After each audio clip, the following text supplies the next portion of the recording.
Impact segment tonight, a disturbing case of the two kidnapped boys in Missouri. As you know, police found 15-year-old Shawn Hornbeck in an apartment of 41-year-old Michael Devlin last week, along with 13-year-old Ben Ownby. Both boys had allegedly been kidnapped by Devlin, who ran a pizza place in the town of Kirkwood. Shawn had been missing for 4 years, and the question is, why didn't he escape when he could have? There are all kinds of theories about that. Joining us now from Washington, Greta Van Susteren, who has been out to Missouri reporting on the case. All right. You know, the Stockholm Syndrome thing, I don't buy it. I've never bought it. I didn't think it happened in the Patty Hearst case. I don't think it happened here. 15 now, I'm not buying this. If you're 11 years old or 12 years old, 13, and you have a strong bond with your family, okay, even if the guy threatens you this and that, you're riding your bike around, you got friends, the kid didn't go to school, there's all kinds of stuff. If you can get away, you get away. All right, if you're 11, this is what I believe happened in the Hearst case and in this case.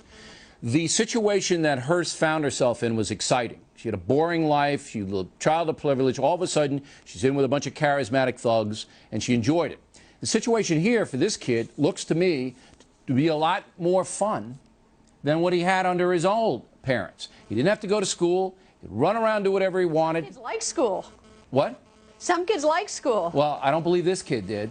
And I think when it all comes down, what's going to happen is there was an element here that this kid liked about his circumstance. Now, you're applying that same sort of thinking to this 11-year-old to 15-year-old. You're thinking logically. You think to yourself, why didn't he leave? That's what most people think. Frankly, I had that thought as well. But I think you've got to remember that this is a child.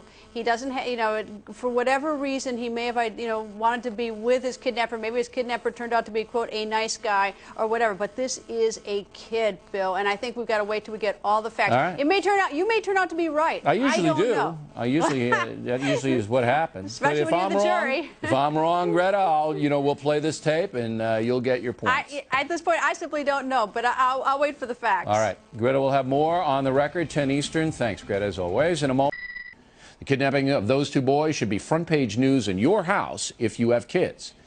I actually hope I'm wrong about Shawn Hornbeck. I hope he did not make a conscious decision to accept his captivity because Devlin made things easy for him. No school, play all day long. But to just chalk this up to brainwashing and walk away is turning away from the true danger of child molesters and abductors. All American children must be taught survival skills, must be prepared to face crisis situations. That is the lesson of the Shawn Hornbeck story. And that's a memo.